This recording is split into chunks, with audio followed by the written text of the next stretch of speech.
लोग कहने लगते हैं फिर यादव समाज आया कहाँ से।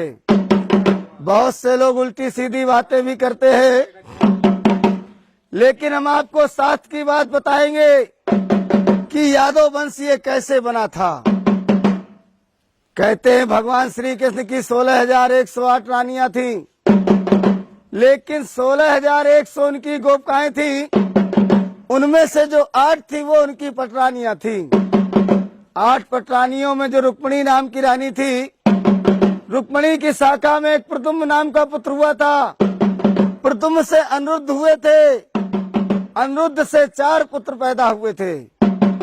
वो कौन कौन से पुत्र हुए थे? गज, चाड़ूराव, दड़पहाड़ और तिवाहू नाम के 4 बेटे हुए थे। यहीं से अपने यादव समाज का बंटवारा होना शुरू हो गया। जो गज के वंशज हुए इनको बिहार की गद्दी दी गई, जो यादव के नाम से जाने गए साहब। जैसे बिहार में लालू प्रसाद यादव हैं, ये यादव वंश के यादव हैं साहब। दूसरे पुत्र जो चाड़ूराव हुए थे, इनको हरियाणा की गद्दी दी गई थी। हरियाणा प्रांत में अपने यादवों को राव साहब कहा जाता। वहाँ पर यादव अहीर कुछ भी कहते रहो, यादवों के घर नहीं जा पाओगे। जब राव साहब कहोगे तब यादवों के घर पहुँच जाओगे। तीसरे पुत्र जो दड़पहाड़ हुए थे, इनको देवगिरी की गद्दी दी गई थी। इनको महाराष्ट्र का राज दिया गया था। इनसे जो वंश चला उस वंश का नाम रखा गया देवगिरी यादव।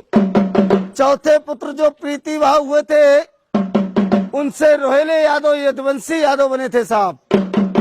हमारा कहने का मतलब ये हुआ कि आप लोगों का जो वंश है ये प्रीतिभाव से निकला हुआ वंश है। आप लोग यदुवंशी यादव हैं, जो भगवान श्री कृष्ण के वंशज है साहब।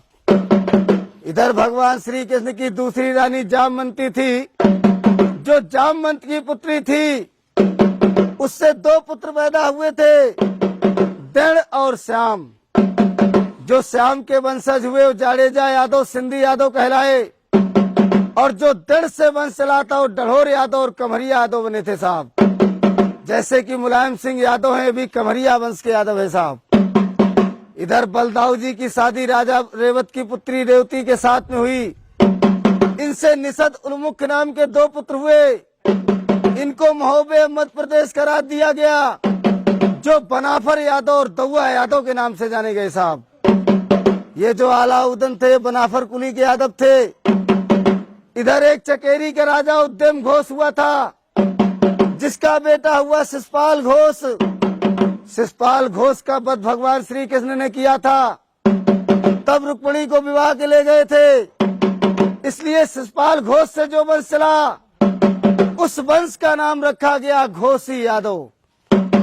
ये घोषी यादवों ने अपने यादव समाज से विद्रोह कर लिया था।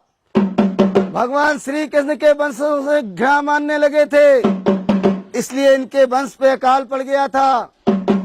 इनके राज पुरोहितों ने इनको बताया था कि जब भगवान श्री कृष्ण के वंश में जाकर तुम वंश बजाकर भिक्षा मांगोगे, तभी अपने कर्म से उद्धार हो पाओगे।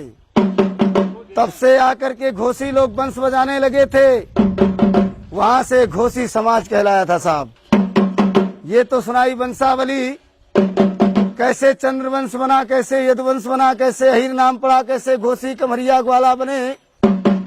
अब एक मिनट के लिए अपने यादव समाज के हम कुली बताएंगे कि यादवों में कौन कौन सी कुली होती है साहब।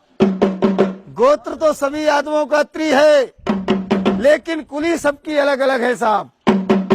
जैसे कि तुम्हारे ज्वारी है, राव है, दौआ है, किसनौट है, मजरोट है, घोसी है, कमरिया है, डढ़ोर है, गिरवरिया है, नागरिया है, ग्वालवंशी है, ग्वाला है। तुम्हारे पचोमार है, वाईमार है, दादा मार है, काठ है, दिसवार है, सुकरिया है, पापट है, बरतरिया है, रोरिया है, उधैनिया है, रजवनिया है, ओड़ा है, भुसिया है, बानरे हैं, नुनेरिया है, रहेस कुली है, लौदिया है। तुम्हारे बजुर कुली है, तुम्हारे जो बुजुर्ग कुली बुंदेले हैं, भाटिया है, निकोम है, शिमला है, सुनकट है। तुम्हारे डांस कुली रूखड़ा है, दुर्ग है, सिकरवार है, मैना है, धरोर है, कटा है, गुच्छार है। तुम्हारे भुरगदे हैं, पमटे हैं। तुम्हारे राणा कुली है, कारे हैं, तुम्हारे दिसवार हैं। ऐसे करके 284 कुली है अपने यादव समाज में साहब। हमारे बड़े बूढ़े यही वंशावली कुली गोत्रों का बखान करते थे। यादव समाज के लोग, राजा लोग खुश होकर उनको दान दिया करते थे। लेकिन अब राजा तो बचे नहीं भैया, इसलिए गांव गांव जाकर अपने यादवों का बखान करते हैं साहब। 1 मिनट के लिए अपने यादवों की पहचान बताएंगे। कहते हैं 4 वेद 6 शास्त्र में ऊंची जाति अहीर, और ब्रह्मा भी तरसत रहे क्यों ना भय अहीर। यादव समाज की पहचान क्या हुआ करती थी? यादव समाज का जो गोत्र है वो त्रिगोत्र है। यादव समाज का जो वेद है यजुर्वेद है साहब। यादव समाज की जो कुलदेवी है महालक्ष्मी है। यादव समाज में जो पूजन होता था, होली दीपावली में तलवार का पूजन होता था। यादव समाज का जो झंडा था वो पीला झंडा था।